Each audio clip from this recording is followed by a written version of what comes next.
Saya serahkan kepada hambanya, Bapak Cikianko, untuk menyampaikan firman Tuhan pagi hari ini. Selamat melayani, Bapak. Tuhan Ya, memberkati. terima kasih Bu Tiar, Pak Ya, Surbakti. sama-sama. Ya, selamat pagi semuanya. Mengucap Pagi, syukur kita pagi hari ini diberikan tubuh yang sehat, ya, Pak. hati yang penuh sukacita. Yuk, mari Yes. kita berdoa. Bapa di sorga, kami sungguh mengucap syukur Tuhan untuk segala kebaikan-Mu. Kau baik, sungguh baik dan tangguh baik. Engkau tidak Amin. pernah tidak baik sedikit pun di dalam setiap kehidupan kami.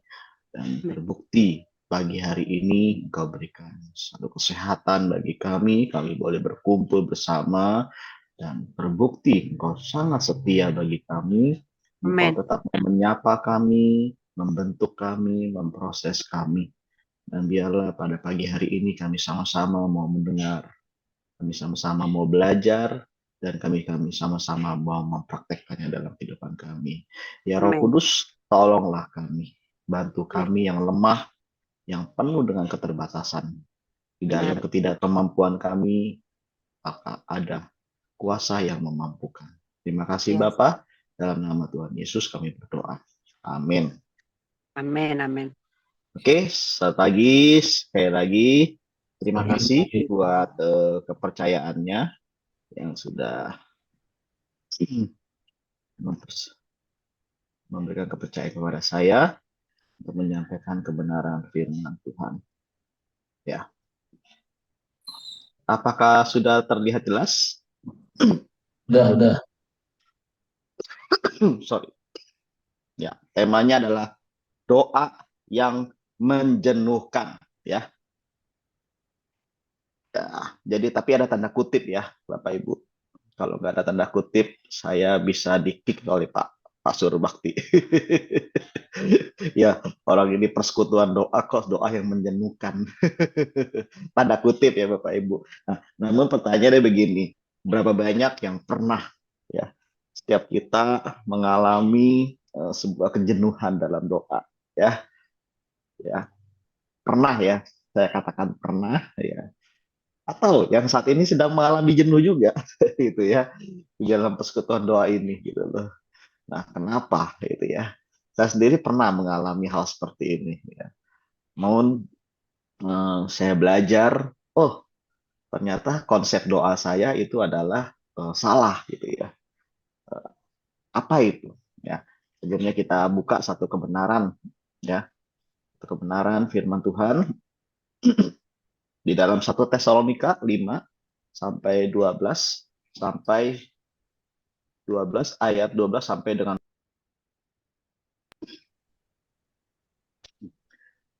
kami meminta kepadamu saudara-saudara supaya kamu menghormati mereka yang bekerja keras di antara kamu, yang memimpin kamu dalam Tuhan dan yang menegur kamu. Ya. Dan supaya kamu sungguh-sungguh menjunjung mereka dalam kasih karena pekerjaan mereka. Hiduplah selalu dalam damai seorang dengan yang lain. Kami juga menasihati kamu saudara-saudara.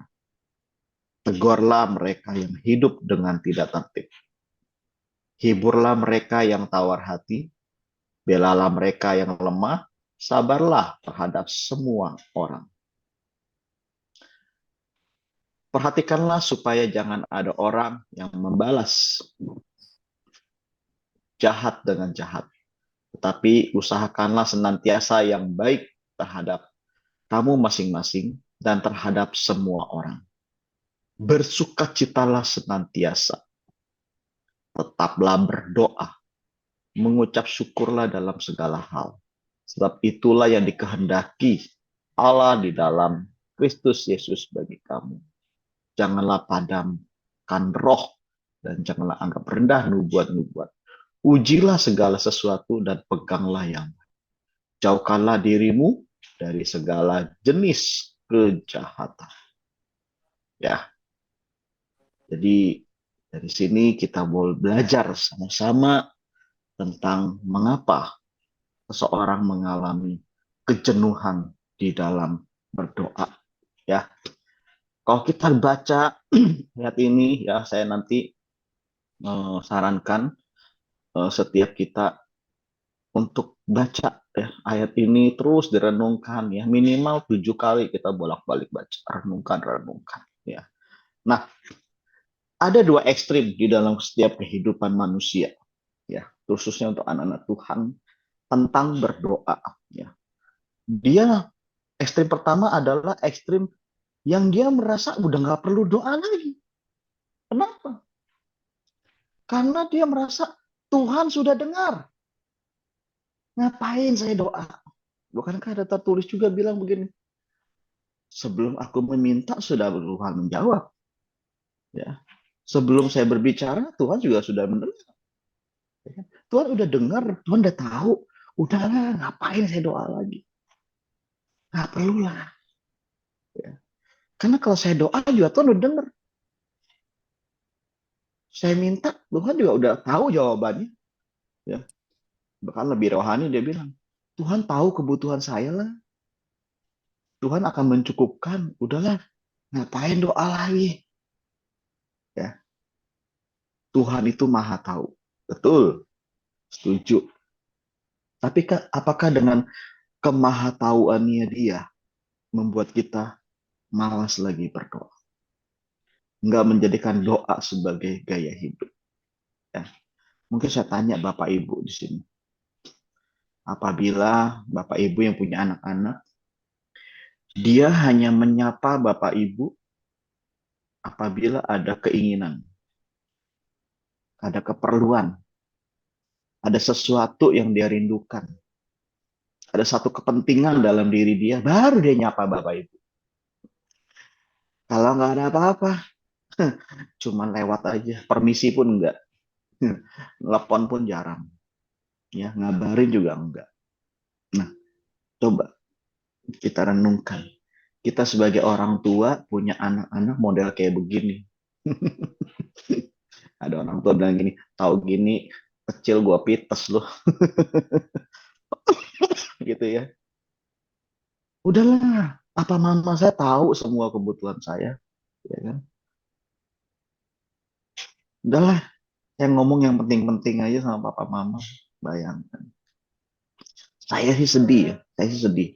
Jangankan nggak diajak ngomong gitu ya. Kadang-kadang saya pulang kerja, pas masuk pintu, ya. Jadi ada sebuah budaya gitu. Istri saya, anak-anak saya pasti manggil gitu. Hai papa gitu. Sekalipun dia lagi main game, lagi seru-serunya, anak saya, dia dengar buka pintu, kadang-kadang suka ini ya, udah jadi kebiasaan dia gitu. Kalau buka pintu jam sekian-sekian pasti dia bilang, "Pa," gitu. Padahal dia nggak ngeliat wajah saya gitu ya. Saya khawatir ada tukang yang masuk dia panggil, "Pa." Apa nggak kaget istri saya nanti ya. Nah, jadi itu jadi kebiasaan gitu. Nah, satu kali saya buka pintu, kok nggak ada dengar suara apa-apa gitu loh. Apakah mereka lagi serius belajar? Nggak dengar suara saya gitu loh. Ya, sampai istri saya bilang, papa pulang. Baru semuanya, pak keluar gitu loh. Nah itu menjadi sebuah apa ya? Ada sebuah hati yang saya nggak lagi minta dihormati, tapi ada sebuah nature di dalam hidup saya. Aduh, seneng banget gitu loh. Keberadaan saya itu dihargai. Keberadaan saya itu dirasakan. Gitu loh. Nggak hanya pas lagi minta uang jajan, nggak hanya butuh sesuatu, baru dia hargai keberadaan saya. Tuhan itu ada. Tuhan itu ada. Ya. Tapi begini, Tuhan itu hadir. Ya. Tuhan itu ada, selalu ada di mana-mana. Tapi Tuhan itu hadir, tentunya harus dirasakan oleh diri kita. Tuhan sudah mendengar. Cuma pertanyaannya, apakah kita merasakan kalau dia sudah mendengar? Apakah kita mengalami sebuah keintiman dalam kehidupan? Ya, Mazmur 66 ayat 18-19 bilang ini, seandainya ada niat jahat dalam hatiku, tentulah Tuhan tidak mau mendengar. Sesungguhnya Allah telah mendengar, ia telah memperhatikan doa yang kuucap. Ya. Jadi kita perlu yang namanya mengalami. Perlu sebuah intimasi dengan dia. Ya, saya mau bilang begini, sangatlah miskin sekali sebuah doa itu hanya digunakan untuk meminta saja. Miskin banget. Memang benar, minta gitu. Mintalah, maka akan menemukan. Ketuklah pintu dibukakan, carilah, gitu. Akan menemukan gitu. Nah itu kita memang minta, tetapi gini, doa hanya sebagai sebuah sarana meminta, itu sedih banget kehidupan kekristenannya. Gitu. Padahal ini adalah sebuah eh, proses bagaimana kita bisa ngobrol secara dua arah. Ya, beberapa dalam minggu terakhir ini, sorry, kedua anak saya itu dalam satu minggu kehilangan handphone dua-duanya. Ya, hari Rabu dan hari apa saya lupa. Ya, dalam satu minggu, tapi beda 2 hari dan 2 tempat yang berbeda. Kehilangan handphone. Ya. Nah, handphonenya itu yang pertama itu memang diisi kuota anak pertama. Udah 15-20 menit kita keluar dari satu tempat, juga mau balik lagi juga mati. Jadi dia sadar, handphone saya mana? Wah, panik. Gitu ya. Nah, memang saya udah bilang sama istri ya, kalau untuk sesuatu yang hilang, sesuatu yang rusak, itu bicara masalah benda, ya nggak boleh marah. Ya. Karena saya lebih mementingkan hati daripada anak saya. Saya lebih mementingkan perasaan anak saya daripada handphone itu. Ya, walaupun handphonenya ya belum sampai 1 tahun dia miliki. Ya udah, tenang. Sekalipun pengen keki, kesal gitu loh. Karena beberapa kali dia punya karakter yang sulung ini suka ninggalin barang, entah jaket, entah botol minuman, tempat makanan, buku, apa. Sering ketinggalan gitu loh. Nggak fokus dia. Nah kali ini handphonenya, sesuatu yang dia anggap penting. Sesuatu yang dia tuh perlu banget. Gitu ya. Dan itu sesuatu yang berharga bagi dia. Ya udah, saya bilang, udah tenang, coba sekarang kita tracking. Kamu kemana aja? Gua udah cerita gini-gini. Oh ya udah. Nah karena saya punya kenalan di tempat itu, saya telepon, tolong kamu cari ada nggak? Dia bilang nggak ketemu. Ya udah kita putar balik dan ya udah kamu jangan lari-lari ya. Kamu turun dari mobil, kamu jangan lari, kamu cari ya. Aku bilang gini, hidupmu lebih berharga daripada handphone itu. Papa nggak marah. Kamu turun ya. Kamu cari pelan-pelan. Gitu. Sementara mamanya calling terus. Nggak berapa lama.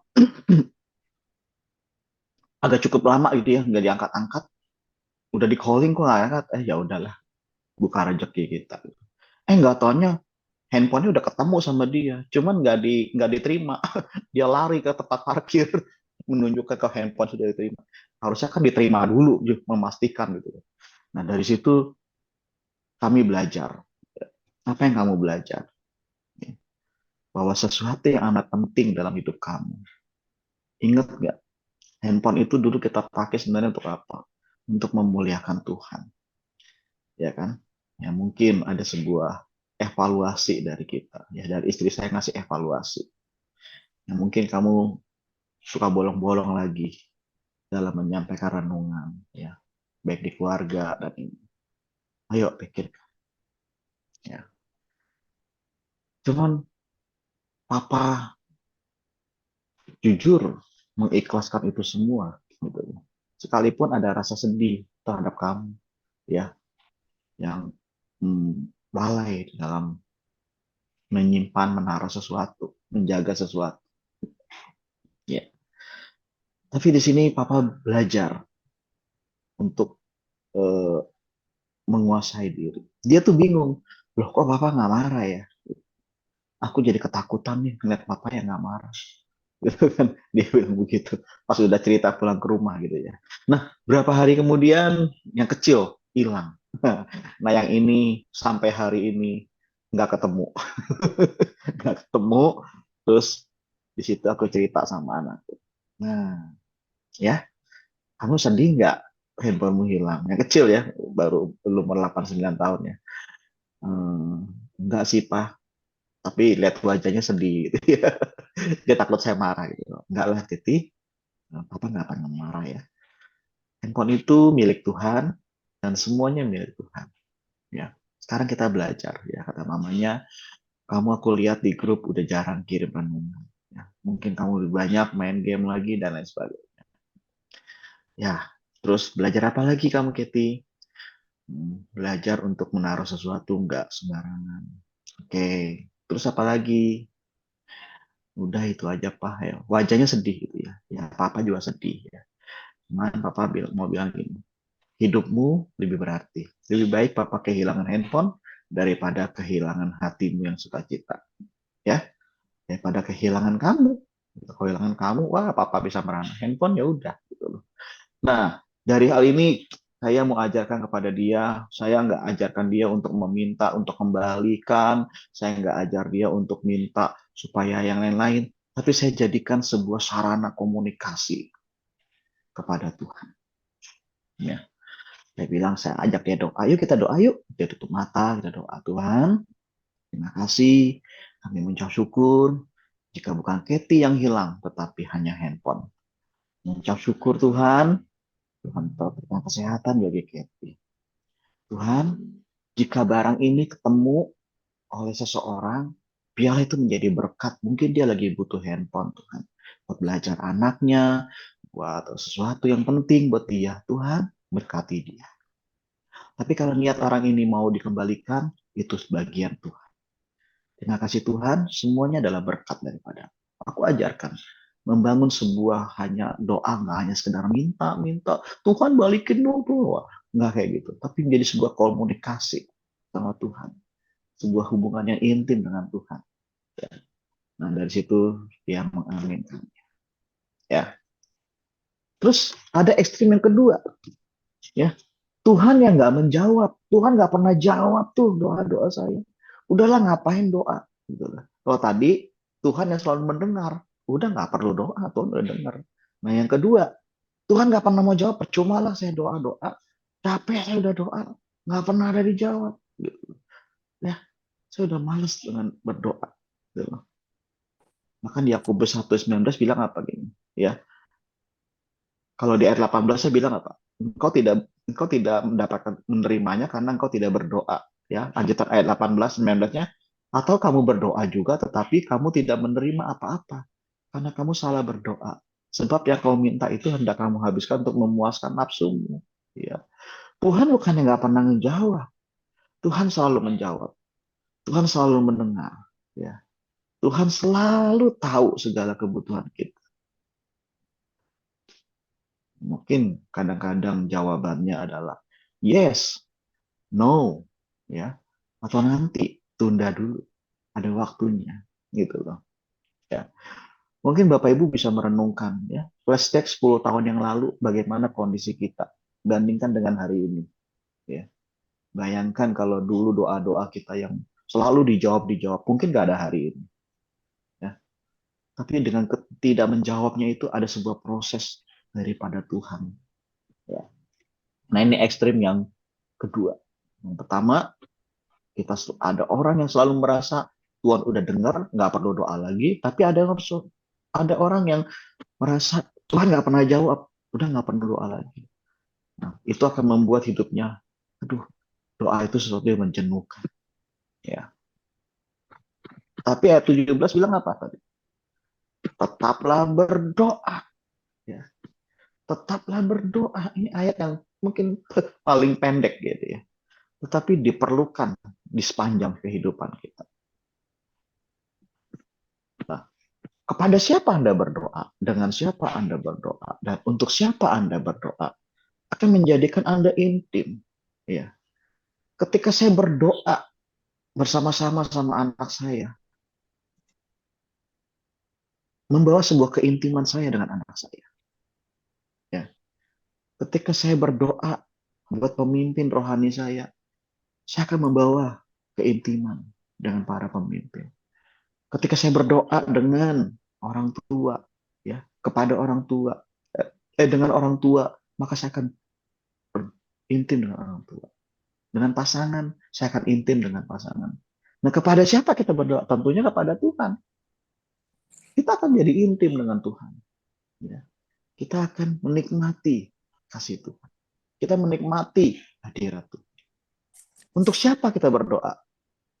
Ya, mungkin saya berdoa bersama dengan istri, ya, mendoakan pemimpin, mendoakan orang-orang yang kami sedang mentor, ya, maka akan membawa keintiman, ya, karena doa selalu membawa keintiman. Ini bukan perkara dijawab apa enggak ngejawab, ya. Kalau kita ngerti hal seperti ini, maka dari situ kita doa tidak lagi menjadi sesuatu yang menjenuhkan. Ya. Saya percaya, ya, di komunitas ini, ya, the power of love yang mungkin sudah sekian tahun, ya, terbentuk, pasti ada keintiman satu sama lain, saling mengenal satu sama lain, karena saling mendoakan, ya, saling bersama-sama, ya, karena doa itu selalu membawa keintiman, ya. Makanya di Lukas tuh saya amazing banget, ya, kenapa Tuhan tuh selalu aku berdoa, ya, untuk orang-orang yang nyakitin kita, musuh kita, gitu loh, ya. Ini jawaban, karena waktu kita akan mudah untuk mengampuni. Maka saya bilang buat anak-anak binaan, kalau kamu sulit solve sama, ya, beberapa departemen kemarin kami undang kepala divisinya semua. Kalau kamu lagi kesel sama kepala divisi lain, lagi gesekan, mungkin ada bagian kamu yang nggak kamu lakukan. Kamu nggak pernah, jarang doain dia. Kamu melayani sih, melayani gitu. Sama-sama saling melayani, saling bekerja ladang Tuhan.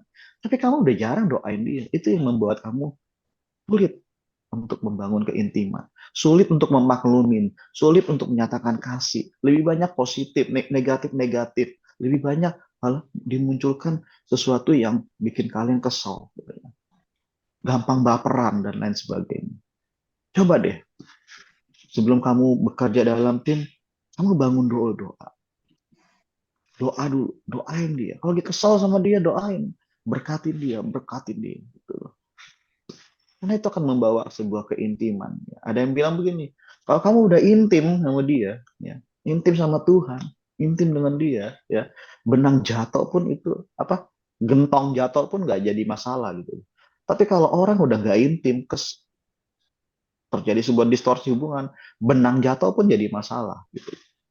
Ya, jadi tetaplah berdoa, bukan supaya karena Tuhan sudah mendengar atau Tuhan nggak pernah jawab, tetapi tujuannya adalah sebuah keintiman, sebuah perjumpaan, sebuah menikmati kasihnya. Ya, jadi ada sebuah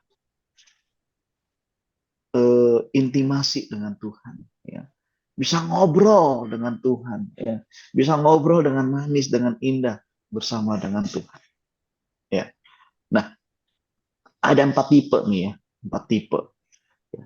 Yaitu dalam pendoa itu pendoa reaktif.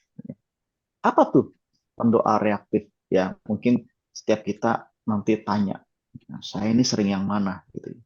Doa reaktif itu doa jika menghadapi masalah besar dalam hidup dia. Baru dia doa dengan sungguh-sungguh, berpuasa, gitu ya. Sampai puasa Esther kadang-kadang, ya. Nah, itu dia pendoa reaktif. Yang kedua adalah pendoa pasif, ya. Dia berdoa jika diminta doa, ya, ada tugas doa, ya, ada dia butuh sesuatu, ya, ada keinginan, ya. Jadi baru dia ngobrol sama Tuhan, nanya sama Tuhan, ya, banyak minta lagi gitu ya. Terus ada lagi doa aktif, ya, berdoa karena sedang punya tugas atau jabatan, ya. Wah, dia aktif dalam ikut persekutuan doa. Karena aku majelis, aku diaken, aku pemimpin, aku ketua komsel gitu ya. Nah, baru dia doa. Ya, itu doa yang aktif. Nah, yang keempat nih, ya, yaitu doa otomatis, ya. Kapanpun, dimanapun, suasana hati apapun, ya, lagi sukacita, lagi berduka, lagi dalam keadaan gak baik, ya, selalu ngobrol dengan Tuhan, selalu nanya sama Tuhan. Ya, kalau kita udah sampai tahapan ini, doa itu nggak lagi menjenuhkan. Doa itu menjadi sesuatu yang nikmat gitu ya. Kayak Tuhan tuh selalu ada di samping saya. Saya nanya apa, Tuhan selalu jawab. Saya ngobrol sama Tuhan, mencurahkan isi hati saya sama Tuhan. Ya, kita doa itu jangan hanya sekedar yang indah-indah sama Tuhan. Ya. Kadang-kadang saya bisa keki sama Tuhan. Tuhan kenapa begini? Ya, Tuhan apa yang harus saya buat? Tuhan, kok dia orangnya kayak gitu ya Tuhan? Saya utarakan itu. Ya. Saya sampaikan itu. Nah, tetapi setelah udah ngomong banyak, ada waktunya kita berdiam diri, mencerna, mengevaluasi, merenungkan firman. Nah, di situ ya, jangan cuma satu arah, tapi dua arah. Ya. Tuhan ketika dia memberikan insight buat kita, ya kan, memberikan sebuah pencerahan buat kita, memberikan sebuah rema buat kita, kita jadi peka ya. Kalau ini kita latih terus, kita ngobrol sama Tuhan, kita bicara sama Tuhan, Tuhan berbicara sama kita bicara lagi sama Tuhan, Tuhan bicara sama kita. Ini kalau dilatih terus, saya percaya doa nggak lagi menjenuhkan. Karena doa yang menjenuhkan itu apabila kita ngomong sendirian di hadapan, dimanapun, kapanpun, ngomong terus. Tapi nggak mau punya sikap hati yang mau mendengar. Nggak mau sikap hati yang mau merenungkan. Nggak mau sikap hati membaca firman. Nggak mau sikap hati yang mau eh, menunggu sebuah pencerahan Tuhan. Gitu ya. Nah, satu kali saya pernah mengkonseling orang, ya. Waktu saya tengah, waktu saya dia bilang, kok kita ngobrol di mobil aja boleh nggak? Oh ya udah oke. Ya, karena sesama pria boleh. Gitu loh. Kalau sama wanita nggak mau saya. Gitu ya. Berduaan di mobil. Nah, tapi kalau pria boleh, yuk. Karena saya punya etika. Kalau ngobrol berdua, nggak mau saya sendirian. Ya. Nah, terus ngobrol. Nah, di situ hmm, waktu dia ngobrol-ngobrol, saya perdengarkan. Saya nanya sama Tuhan. Tuhan, apa yang mau kau ungkapkan? Tuhan, apa yang unspoken truth yang dia mau nyatakan. Saya doa terus. Tuhan, kasihanilah dia. Tuhan, tolong dia. Dalam kesusahan dia. Dan apa yang Tuhan mau nyatakan. Apa yang mau saya katakan. Munculin ke satu firman aja gitu ya. Munculin ke satu ayat aja buat dia gitu loh. Sekali bang kan selesai gitu kan. Gitu. Tapi di hati bilang gini. Udah, cepat mendengar. Lambat kata-kata. Saya udah tahu kalau kayak gini. Udah, dia cuma butuh didengar. Ya udah, saya dengerin terus. Ternyata ini orang jarang didengerin di keluarganya. Dia butuh didengar. Ya udah, saya cuma dengerin aja, dengerin. Saya cuma bilang gini, sekalipun saya nggak bisa jadi kamu, tapi saya bisa merasakan apa yang kamu rasakan. Gak mudah. Cuma ngomong gitu aja. Wah, dan nangis aja Suisan. Habis nangis selesai, ya, mungkin Tuhan kasih pencerahan buat dia dan dia tahu apa yang dia lakukan. Gitu ya. Kadang-kadang kita ini suka kepo gitu, suka keluar ayat, gampang dikit-dikit keluar ayat, dikit-dikit keluar ayat buat orang gitu. Kadang nggak perlu. Ada saatnya kita cuma menyatakan kasih aja, attitude aja buat orang ini. Ya. Nah, jadi kalau kita udah ngelatih ini, kita akan menjadikan doa sesuatu yang nikmat. Nah, kehadiran doa adalah saksi kemampuan Allah. Ketiadaan doa adalah saksi kemampuan manusia. Ya, yang selalu membatasi Allah. Bahkan kalau di dalam sebuah kegerakan pria, ya, fungsi dari doa itu harus dilakukan oleh pria. Ya. Pria itu fungsinya adalah mendoakan, mendengarkan, dan melayani. Ya, kita nggak akan bisa melayani dengan tulus. Ya, kita nggak mendengar sebuah jawaban kebutuhan. Kita nggak akan mengalami kesulitan mendengar keluarga kita sampai kita menjawab ya kebutuhan tanpa dimulai dengan doa yang sungguh-sungguh.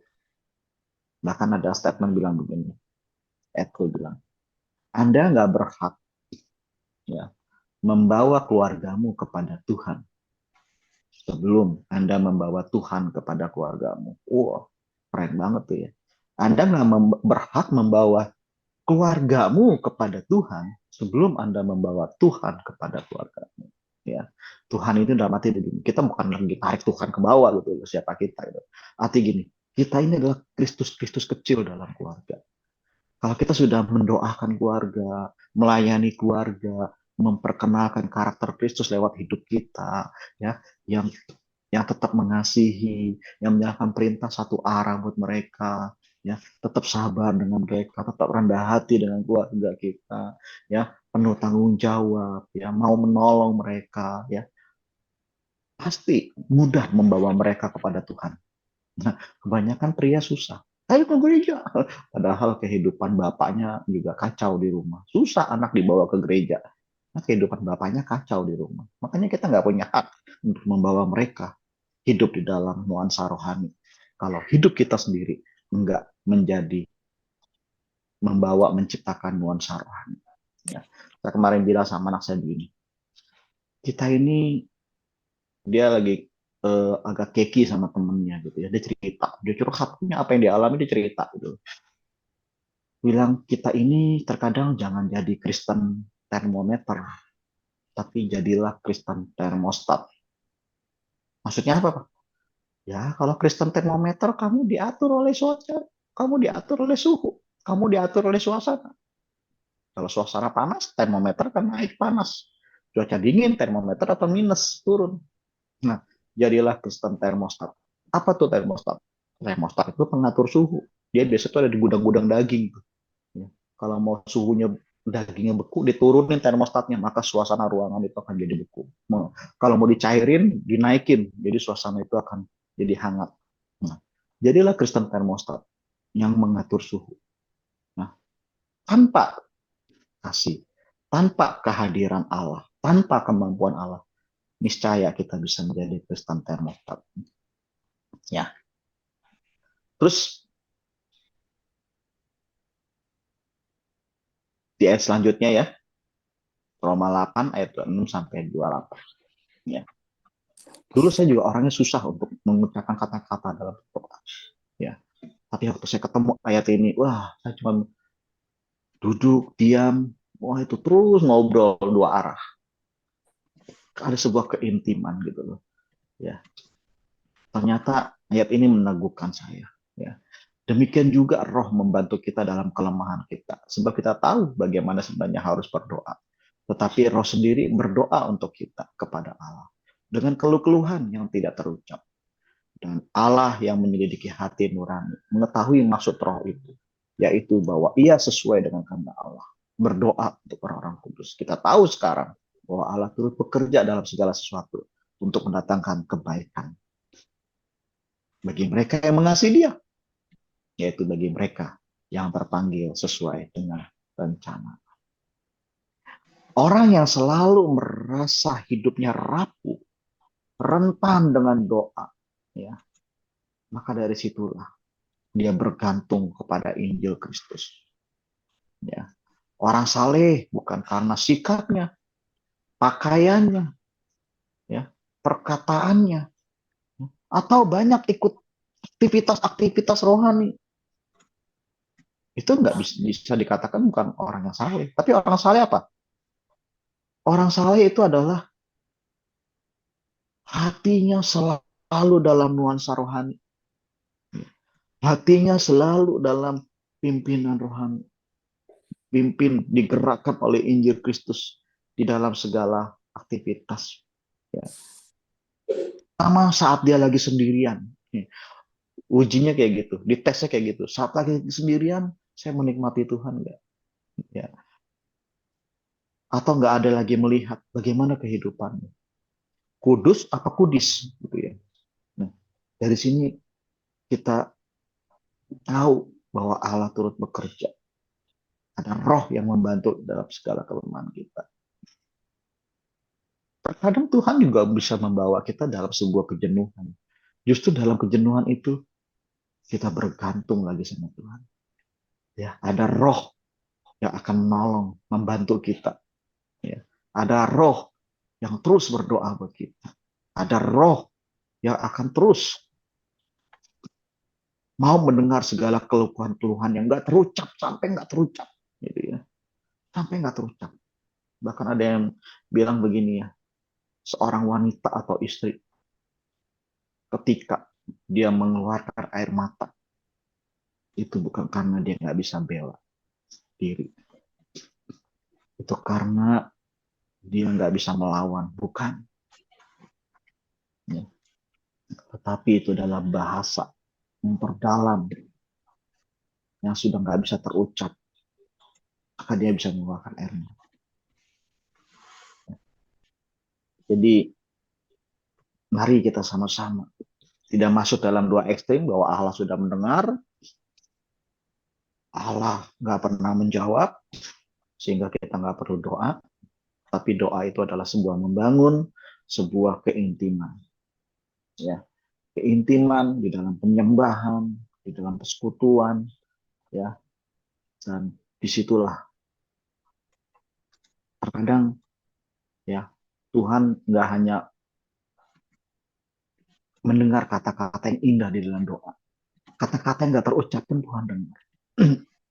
Satu kali saya dengar kesaksian dari seorang pastor, ya, Pastor Weller Cantu, ya, dia waktu muda dia cerita, dia nanya, apa sih the true worshiper? Apa sih penyembahan yang sejati? Hubungannya sejati itu apa? Satu kali dia diajak sama temannya untuk pelayanan di panti asuhan. Nah, di dalam panti asuhan itu dia disuruh minta main gitar.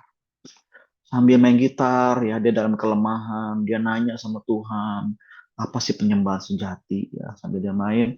Tiba-tiba ada seorang anak ngangkat tangan. Terus teriak-teriak tapi nggak ada suara.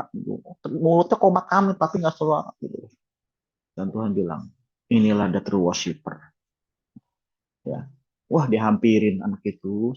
Dihampir, dia dengar. Tahu nggak Bapak Ibu? Anak kecil itu, ya. Karena ini di panti asuhan, ya, di sekolah luar biasa tepatnya. Ada seorang anak. Suaranya cuma begini.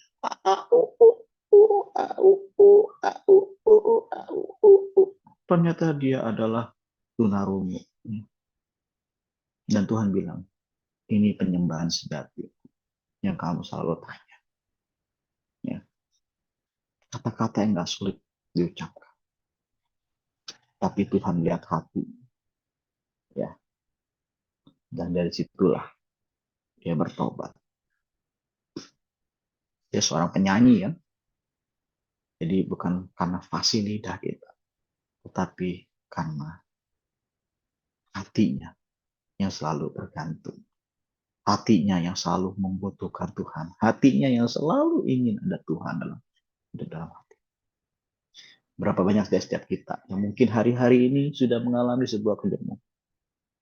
Mungkin konsep yang salah, atau terlalu fokus dengan masalah, nggak fokus lagi kepada Tuhan.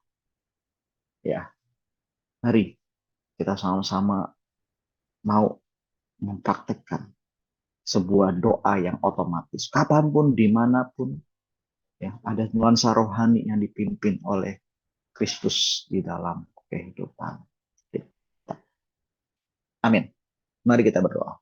Bapa di sorga, kami sungguh mengucap syukur Tuhan. Hari ini kami boleh belajar sama-sama. Tolonglah kami ya Tuhan. Kami lemah, kami rentan, kami sangat rapuh sekali. Biarlah Engkau menolong kami, dan jangan biarkan kami Tuhan menjauh dari kasih karunia. Kami butuh kasih karunia.